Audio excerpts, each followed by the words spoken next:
Hi friends, मैं Mohammad Mukhtar. Carbon compound जो chapter है उसके न्यू टॉपिक के साथ, और जो हमारा नया टॉपिक है उसका नाम है नॉमेनक्लेचर ऑफ कार्बन कंपाउंड। का क्या नाम है टॉपिक का? Nomenclature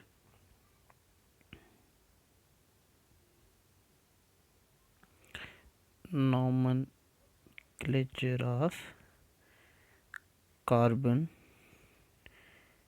compound.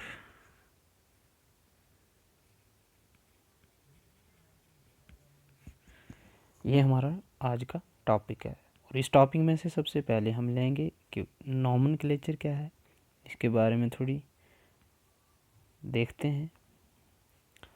नॉमेनक्लेचर अगर देखा जाए तो जनरली जो एक साइंस है, साइंस में नॉमेनक्लेचर जैसे बायोलॉजी में आता है, हमारा केमिस्ट्री में देखने को मिलता है। तो नॉमेनक्लेचर किस चीज़ से जुड़ा है कि चीज़ों का नाम देने के प्रोसेस को नॉमेनक्लेचर कहेंगे। कोई भी चीज़ सपोज करते हैं, वहाँ बॉटनी में हमने लिया था, कोई प्लांट ले लिया था, जैसे हमने हम लेते हैं, हाँ सपोज करते हैं हमने एक दिया मैंगो का जो है प्लांट लिया, तो उसका जो नॉमेनक्लेचर, उसका जो बोटेनिकली उसको जो यूनिवर्स में किस नाम से जानेंगे, तो उसको हमने मैंगाफेरा इंडिका के नाम से, जैसे मैंगाफेरा इंडिका। तो ये हमारा क्या था बोटेनिकली। तो यहाँ पे अगर देखा जाए केमिस्ट्री में, तो हमने जितने भी कार्बन कंपाउंड्स हैं उनके नाम जो हैं, उनको किस नाम से हमने देखना है कि पूरे यूनिवर्स में उसको एक ही नाम से जो है वो लिखा जाए, पहचाना जाए। जैसे अल्कोहल है, अल्कोहल का हम दूसरा जो मेंबर है अल्कोहल सीरीज़ का, तो दूसरा मेंबर हमारे पास आता है इथेनॉल। तो क्या चीज़ है जो इस इथेनॉल को पूरे वर्ल्ड में इथेनॉल को इथेनॉल ही कहलाएगी? ऐसा नहीं कि किसी पार्टिकुलर रीजन में इसका नाम जो है दूसरा होगा, एंड जो दूसरी कंट्री में चला जाएगा या दूसरे रीजन में, वहाँ पे इसका नाम जो है चेंज हो जाएगा। ऐसा नहीं है। यहाँ पे भी केमिस्ट्री में जैसे हर एक चीज़ की नेम देने की एक यूनियन होती है, एक कमेटी होती है, इसी तरीके से यहाँ पे केमिस्ट्री में जो नाम देने कंपाउंड्स के नाम देने के लिए एक जो है वो यूनियन है IUPAC, IUPAC। इसकी फुल फॉर्म अगर देखें तो ये होता है इंटरनेशनल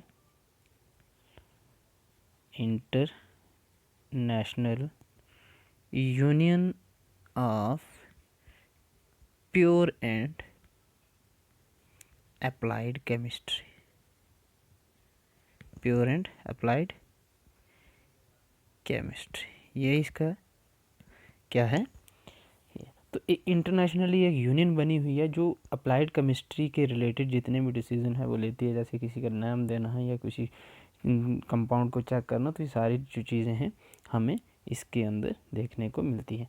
अब जो है IUPAC जो है international union of pure and applied chemistry जो है, उसने क्या कहा कि हम कार्बन कंपाउंड के नाम देंगे, लेकिन नाम देने के प्रोसेस को क्या बोला कि नॉमेनक्लेचर। क्या बोला?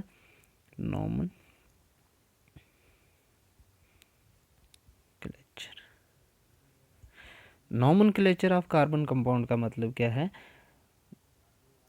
नेमिंग ऑफ, या फिर हम ये कह सकते हैं it is the naming of carbon compound. तो कार्बन कंपाउंड के जो उनका नाम देने के प्रोसेस को हमने नॉमेनक्लेचर दे दिया। अब ये नॉमेनक्लेचर है कुछ पार्टिकुलर चीज़ों पे, कुछ पार्टिकुलर पॉइंट्स हैं जो उनके बेस पर कंपाउंड का नाम दे दिया जाता है। फॉर एग्जांपल हमने अगर देखा तो ये CH3 CH2 CH3, ये स्ट्रक्चर है किसी भी कंपाउंड का, हमें पता नहीं है ये स्ट्रक्चर किस कंपाउंड का है। तो इस कंपाउंड के स्ट्रक्चर को पता करने के लिए हमने क्या नेम को पता नेम जो है उसका पता करने के लिए हम कौन कौन से जो हैं स्टेप्स लेंगे, किस तरीके से, किस मेथड से हमें पता चलेगा कि इस स्ट्रक्चर का नाम क्या है। तो उसके लिए जैसे यहाँ पे 3 कार्बन्स हैं, तो हाँ चलो अभी नहीं करते, नेक्स्ट चलते हैं। तो आगे है उसके लिए अब जो नोमेनक्लेचर है,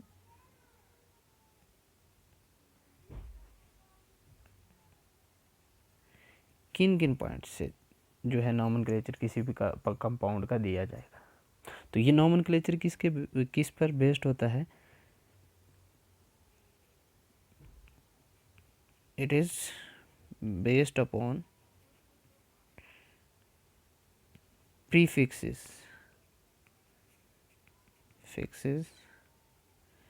and suffix।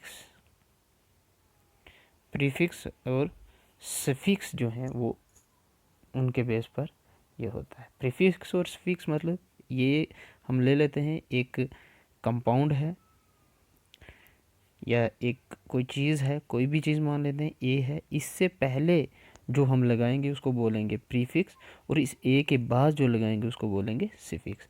फिर यहाँ पे एक एग्जांपल ले लेते हैं, जैसे मीथेन ले लेते हैं हम। मीथेन के पहले जो लगा, सपोज करते हैं क्लोरो, ये लग गया क्या? ये लग गया हमारे पास प्रीफिक्स। एंड मीथेन वहीं पे हमने जैसे लिया था ए ले लिया, ए से पहले प्रीफिक्स आ गया, और ए के बाद जैसे मीथेन है इसके बाद क्या आ गया? सफिक्स। सपोज करते हैं ओल आ गया, ये आ गया सफिक्स। क्लियर है? अब अगर इस ए को हम प्रीफिक्स के साथ जोड़ेंगे तो ये बन जाएगा क्लोरो मीथेन। अगर इसी ए को हम सफिक्स के साथ जोड़ेंगे, सॉरी, तो ये बन जाएगा मेथेनॉल। क्लियर है? देखो हमने जो पढ़ा था कि ये जो नोमेनक्लेचर होता है ये सफिक्स एंड प्रीफिक्स पे डिपेंड करता है। तो देखो अगर कोई कंपाउंड है उसके पहले अगर हम उसका पहले जो है वो फंक्शनल ग्रुप लगा लेंगे, प्रीफिक्स लगा लेंगे, तो हमारे पास अलग जो है वो कंपाउंड बन जाएगा। अगर सफिक्स लगा लेंगे तो हमारे पास अलग कंपाउंड बन जाएगा। सफिक्स लगाने से मेथेनॉल बन गया, प्रीफिक्स लगाने से क्लोरोमीथेन बन गया। तो ये हमारा पहला पॉइंट था कि इस तरीके से जो है हम कार्बन कंपाउंड का पता कर सकते हैं। उसके बाद हम क्या कर सकते हैं, दूसरा हमारे पास जैसे नंबर ऑफ कार्बन्स जो है वो हम पता करेंगे। क्या करेंगे? नंबर ऑफ कार्बन्स जो हैं इन कंपाउंड, या यूँ हम पहले ये लिख सकते हैं कि नंबर ऑफ कार्बन पहले पता करेंगे। क्लियर है? उसके एक एग्जांपल ले लेते हैं, जैसे C2H6। क्लियर है? C2H6 हमारे पास एक कंपाउंड है। अब इस पे हमने क्या किया, नंबर ऑफ़ कार्बन्स निकाली। तो नंबर ऑफ़ कार्बन्स कितनी है? यहाँ पे 2 हैं। तो जब कार्बन्स 2 होती हैं तो हमने काउंटिंग पढ़ी है कि एक के लिए मैथ लगता है, नंबर ऑफ़ कार्बन्स 1 होगी। नंबर ऑफ़ कार्बन अगर 1 होगी उसके लिए मैथ लगता है, अगर नंबर ऑफ़ कार्बन 2 होंगी उसके लिए एथ लगता है। तो यहाँ पे नंबर ऑफ़ कार्बन 2 है मतलब एथ। क्लियर है?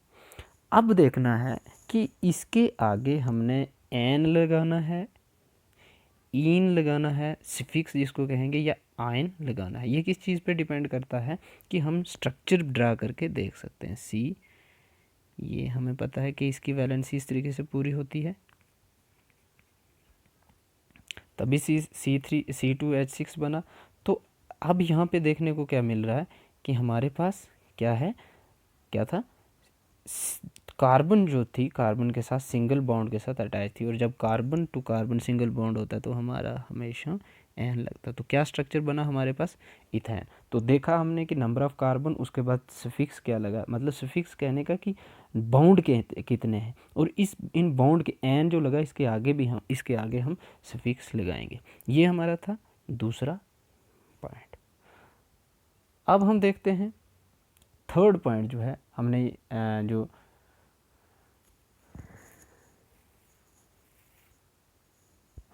अगर हम थर्ड जो है, if we used any functional group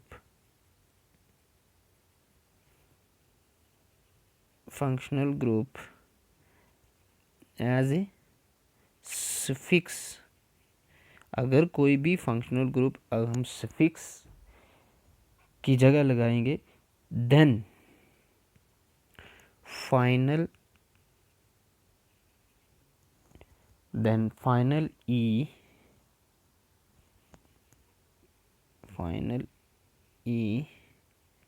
will be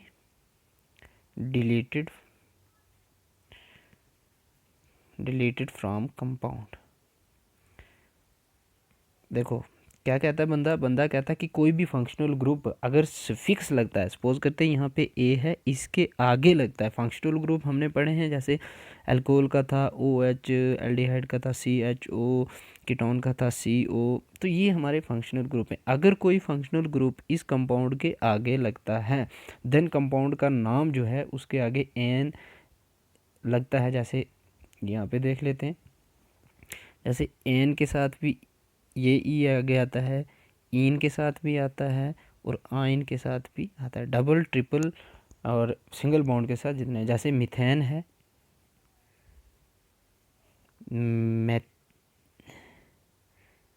मेथीन है,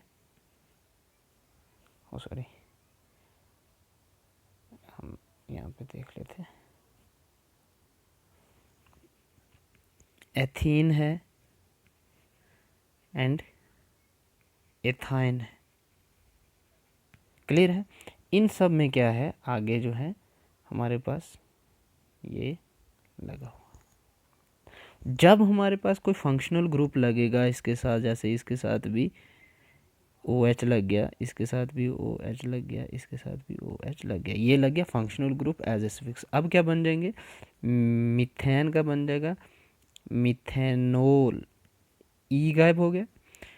इथेन का बन जाएगा इथिनोल,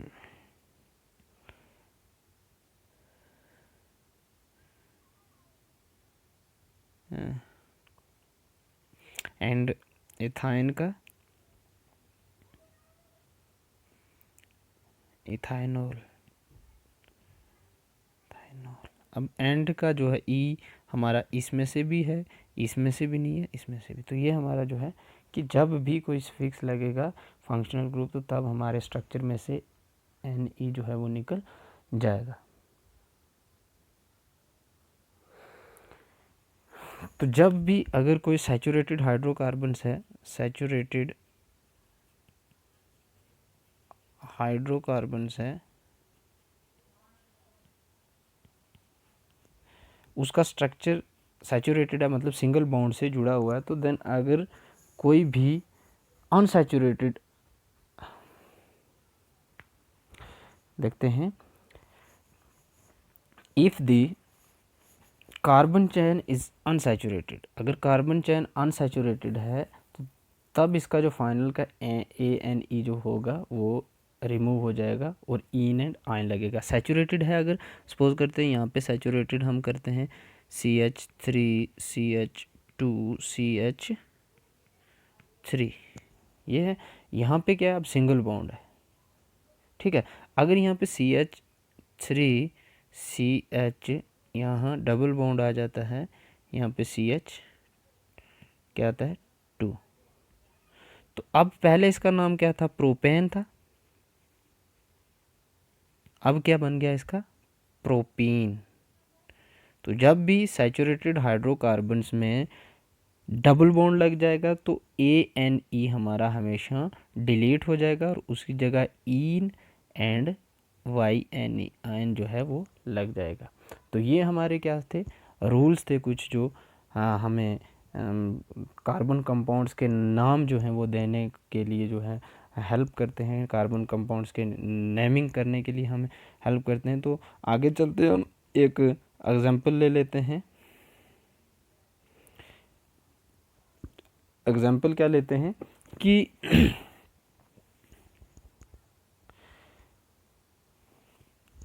फर्स्टली हम लेते हैं जो एल्केन है, इनका नाम हमने कैसे देना है। जितने भी एल्केन होंगे उनका नाम हमने कैसे देना है, मतलब एल्केन जो होमोलॉग सीरीज़ है उसमें हमें नाम।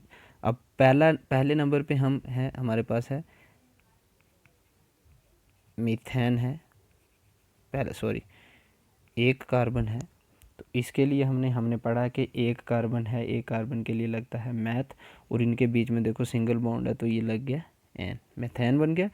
नेक्स्ट है जब दो कार्बन होंगी और दोनों कार्बन सिंगल बॉन्ड से जो है वो अटैच होंगी, दोनों कार्बन जो है वो सिंगल बॉन्ड से अटैच होंगी, तो इनका नाम जो है वो क्या बनेगा। अब यहाँ पे दूसरी कार्बन जो थी उसका जो है सिंगल बॉन्ड के साथ ये जुड़ा हुआ था, सिंगल बॉन्ड है, तो अब सिंगल बॉन्ड डबल कार्बन के लिए हमने एथ लगाया एंड बीच में सिंगल बॉन्ड है तो देखो एन लग गया, इथेन बन गया। अब थर्ड जो है, अगर तीन कार्बन होंगी तो हमें पता है तीन कार्बन जो है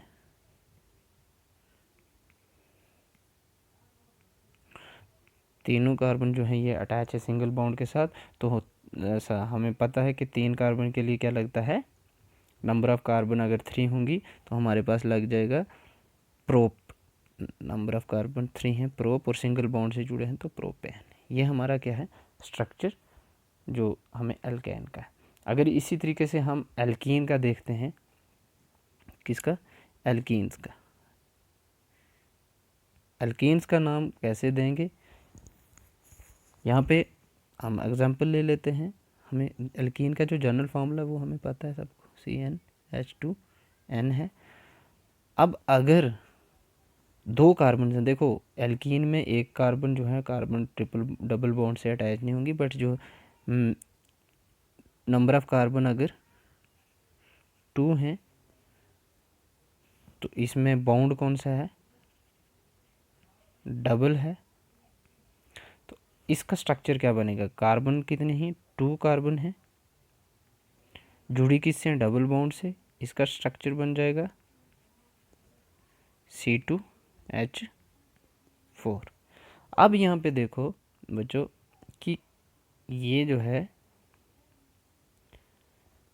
यहाँ पे देखते हैं हम, ये क्या है कि डबल बॉन्ड से जुड़ी हुई है, क्या डबल बॉन्ड से कार्बन जुड़े हुए हैं। कार्बन का कितना नंबर ऑफ़ कार्बन्स कितनी है, 2 हैं, तो मतलब दो कार्बन के लिए एथ लग गया, प्लस डबल बॉन्ड है जो, तो डबल बॉन्ड के लिए लगता है इथीन, ये सॉरी ईन लग गया, हमारा जो कंपाउंड बन गया वो बन गया एथीन।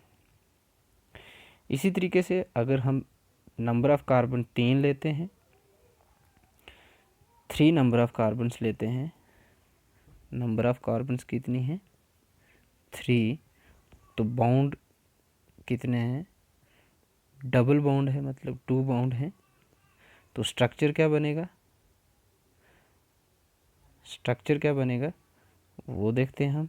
स्ट्रक्चर बना 1 2 3 कार्बन है और बॉन्ड जो है वो डबल है। सपोज करते हैं यहाँ पे हमारे पास डबल बॉन्ड है, किसी एक कार्बन के बीच में डबल बॉन्ड है, तो फॉर्मूले के अकॉर्डिंग हमारा C3H कितना बना 6। क्लियर है। इसका नाम हम कैसे देंगे, सबसे पहले हमने रूल्स के अकॉर्डिंग चलो देखते हैं। पहले हमने नंबर ऑफ़ कार्बन को काउंट किया तो कितनी कार्बन है 3 कार्बन के लिए हमारे पास लगेगा प्रोप, डबल बॉन्ड के साथ जुड़ा हुआ है तो लग गया क्या, प्लस, डबल बॉन्ड है तो ईन लग गया, तो ये हमारे पास बना क्या प्रोपीन। क्लियर है। हम चलते हैं नेक्स्ट, जो हमारा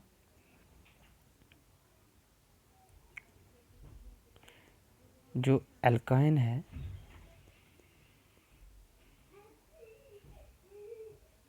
एल्काइन का जनरल फार्मूला हमें पता है CnH2n-2 है। तो अब नंबर ऑफ कार्बन्स देखते हैं हम, और नंबर ऑफ बॉन्ड देखते हैं, और देन स्ट्रक्चर देखेंगे। तो सबसे पहले हमारे पास नंबर ऑफ कार्बन हम ले लेते हैं 2, ट्रिपल बॉन्ड से जुड़ी हैं। स्ट्रक्चर क्या बनेगा वो देखते हैं। स्ट्रक्चर क्या बनेगा वो देखते हैं। तो देखो, एक कार्बन, दो कार्बन, दोनों कार्बन के बीच में ट्रिपल बॉन्ड है, तो हमें पता है कि C2H2 हो जाएगा। इसका स्ट्रक्चर देखिए हमारे पास क्या बन रहा है। इसका स्ट्रक्चर बना, दो कार्बन के लिए हमने नंबर ऑफ़ कार्बन पहले काउंट किए, कितने हैं नंबर ऑफ़ कार्बन हमारे पास, 2 हैं, मतलब एथ। और बीच में हमने बॉन्ड देखना है, ट्रिपल बॉन्ड है तो प्लस ट्रिपल बॉन्ड के लिए लग जाएगा, सॉरी, YNE। तो यहाँ पे ना तो सफिक्स है ना तो प्रीफिक्स है, तो ये स्ट्रक्चर बन गया हमारे पास क्या, एथाइन। क्या बना, एथाइन। चलो नेक्स्ट चलते हैं हम। अगर कोई फंक्शनल ग्रुप हमारे पास लगता है एज ए सफिक्स और प्रीफिक्स, उसके लिए क्या करते हैं। अगर किसी प्रीफिक्सेस पढ़ते हैं पहले, प्रीफिक्सेस विद हाइड्रोकार्बन या कार्बन कंपाउंड। एक कार्बन कंपाउंड है, उसके साथ अगर प्रीफिक्स लग जाता है तो क्या बनेगा। सपोज करते हैं, अच्छा एक स्ट्रक्चर दे देते हैं C और Cl।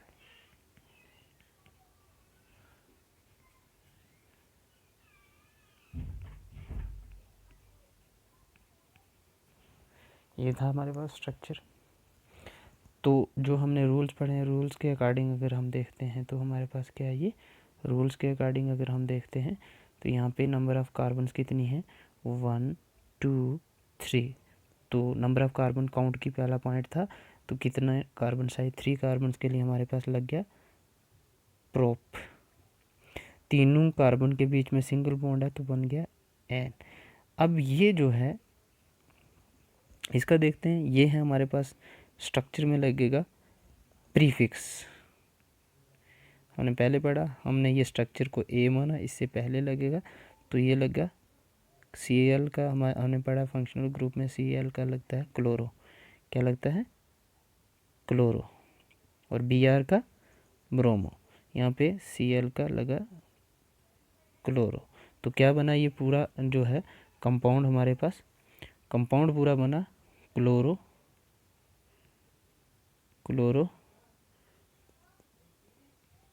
प्रोपेन। कौन सा स्ट्रक्चर बना, क्लोरो प्रोपेन। ये हमारे प्रीफिक्स।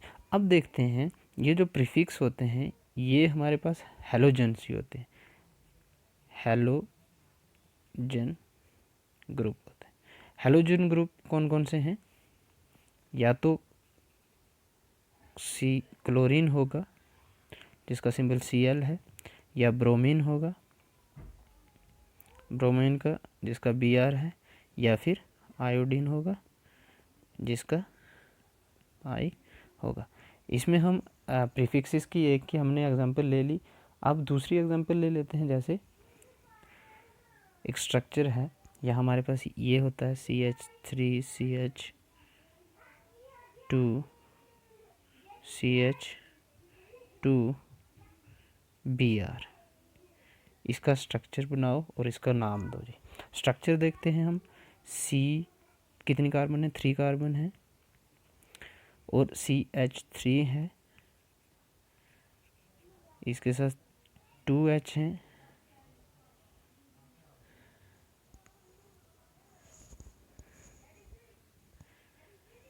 और इसके साथ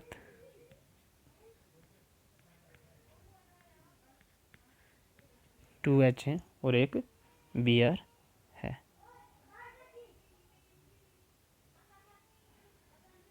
इसका नाम क्या आ जाएगा जी, इसका नाम देखते हैं। देखो पहले सबसे पहले नंबर ऑफ़ कार्बन कितनी है, 3 कार्बन के लिए हमारे पास क्या लगा, 3 कार्बन के लिए हमारे पास लगा प्रोप, और 3 कार्बन के बीच में देखो सिंगल बॉन्ड है तो प्रोप लगा था प्लस एन, तो बी आर लगा तो हेलोजन ग्रुप हमेशा जो है प्रीफिक्स लगेंगे, तो यहाँ पे बी आर को हम क्या लिखते थे, पीछे पड़ा था ब्रोमो। तो क्या बना हमारे पास, कंप्लीट जो है स्ट्रक्चर बन गया हमारे पास ब्रोमो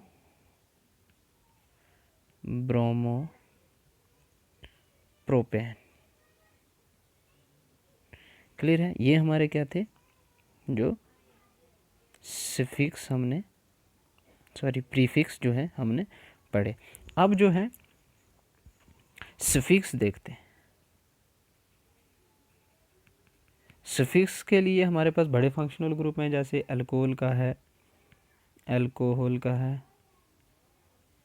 एल्डिहाइड है, कीटोन है, कार्बोक्सिलिक एसिड है, कार्बोक्सिलिक एसिड है। तो इसके लिए हम देखते हैं, अल्कोहल के लिए फंक्शनल ग्रुप अल्कोहल है जो, उसके लिए सिंबल जो है इसका आएगा OH, और इसका सफिक्स जो लगेगा वो कौन सा लगेगा, सफिक्स लगेगा OL। क्या लगेगा, सफिक्स लगेगा इसका OL। ये फंक्शनल ग्रुप हैं। चलो हम अच्छे से कर लेते हैं इसको। ये हमारे पास फंक्शनल ग्रुप हैं।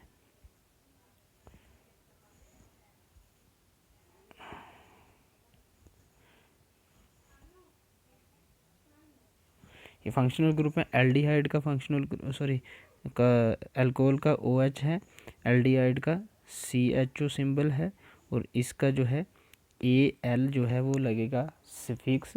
कीटोन का है CO,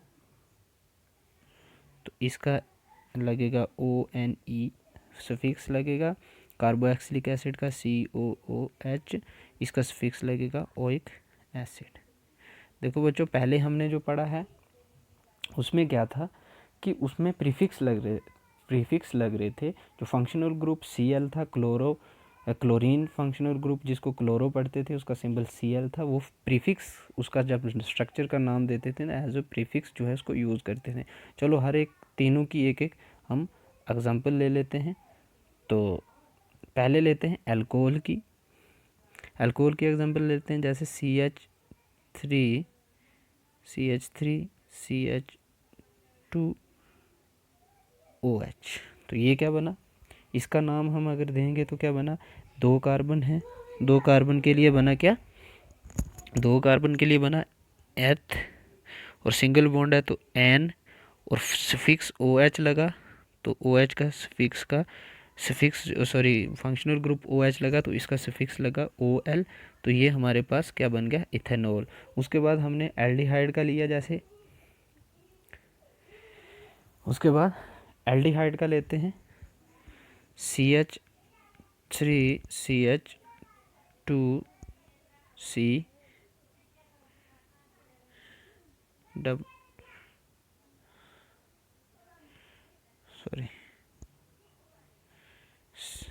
CHO। तो ये क्या बना हमारे पास, नंबर ऑफ कार्बन कितनी है, 3 के लिए लगा प्रोप, और कार्बन देखो हमने यहाँ पे कार्बन और ऑक्सीजन के बीच में नहीं देखना, कार्बन टू कार्बन के बीच में कौन सा बॉन्ड है, प्रोप, तो कार्बन टू कार्बन के बीच में लगा सिंगल बॉन्ड तो N लगा। और ये जो functional group CHO functional group लगा, ये एल्डिहाइड का जो है वो क्या लगता है, एल्डिहाइड का सफिक्स जो है AL लगता है। तो हमने पहले पढ़ा था कि जब सफिक्स किसी भी फंक्शनल ग्रुप का सफिक्स लगेगा तब लास्ट का जो हमारे पास E होगा, ये जो होगा ये रिमूव हो जाएगा। अब इसका कंप्लीट जो नाम क्या बना, प्रोपेनल। उसके बाद चलते हैं कीटोन की तरफ। कीटोन का ले लेते हैं स्ट्रक्चर, कीटोन का 3CH2C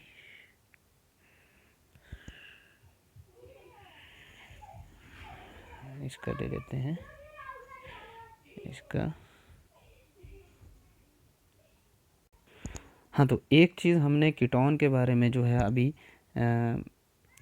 समझना देखना भूल गए कीटोन के बारे में। तो कीटोन के बारे में एक चीज़ क्या है कि कीटोन जो है, कीटोन का जो फंक्शनल ग्रुप है वो हमेशा चैन के मिडल में आएगा। CH3COCH3 हमेशा चैन के मिडल में आएगा।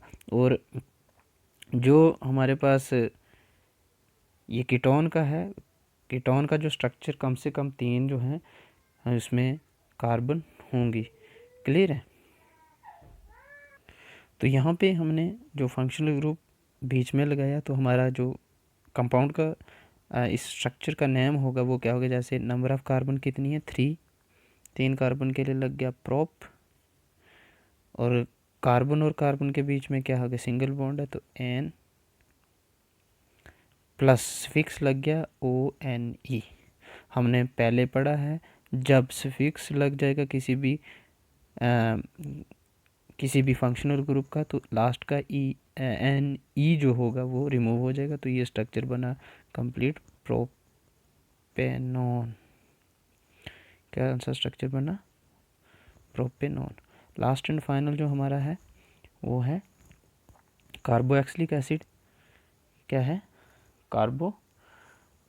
Carboxylic acid. उसका देखते हैं।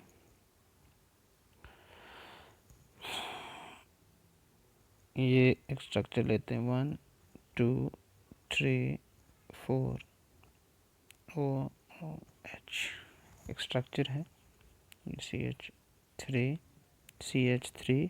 CH2। तो ये हमारे पास एक स्ट्रक्चर है। इसका नाम अगर देंगे, सबसे पहले हम नंबर ऑफ़ कार्बन्स जो हैं वो हमने काउंट की तो नंबर ऑफ़ कार्बन्स कितनी है 4 के लिए लग गया क्या ब्यूट। और कार्बन देखो सभी जगह पे कार्बन और कार्बन सिंगल बॉन्ड के साथ अटैच हैं तो बन गया butane plus functional group carboxylic acid लगी। तो जब फंक्शनल ग्रुप कार्बोक्सिलिक एसिड लगता है तो सफिक्स जो है हमारे पास ओइक एसिड लग जाता है। तो जब भी हमें ये ओइक एसिड सफिक्स लगेगा तो यहाँ पे हमारे पास फंक्शनल ग्रुप कार्बोक्सिलिक एसिड लगी तो इसका सफिक्स ओइक एसिड लगा तो ई जो है यहाँ से रिमूव हो जाएगा तो कंप्लीट जो है इसका स्ट्रक्चर बन जाएगा ब्यूटेनोइक एसिड। तो बच्चों इस तरीके से हमने जो है वो नेम दिया सभी कार्बन कंपाउंड्स का। तो लास्ट का एक और एग्जांपल ले लेते हैं सी ट्रिपल बॉन्ड सी। इसको हमने देखा, ये बच्चा हमारी जो टेक्स्ट बुक है उसकी क्वेश्चन भी है। चलो हम यहाँ पे समझ भी लेते हैं।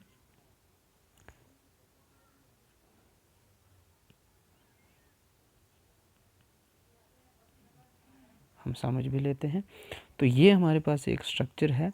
इस स्ट्रक्चर का अगर हमें नाम देना है तो हमने जो वो पढ़े हैं अभी क्या जो हमें रूल पढ़े हैं, सबसे पहले हमने क्या किया, सबसे पहले हमने नंबर ऑफ़ कार्बन्स देखी, कितनी कार्बन्स हैं 1 2 3 4 5 6।